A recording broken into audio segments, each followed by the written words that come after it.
Africa Rav explains when we make a Siyum, why we mention all the names of Rav Pappa's sons.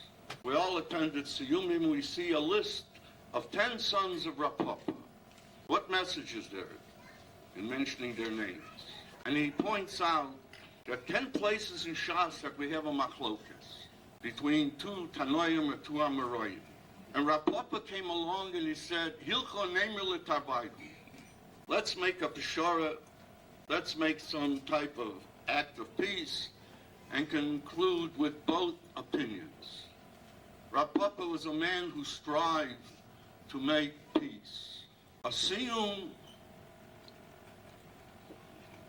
is geared with the words Hashem Ozamo Yitem, Hashem Yivorech Asamo Bashalom. A Siyum personifies Shalom. And if we came tonight together, and if you look in the audience, and you see the wide spectrum of the audience from all walks of life in our community, and we join together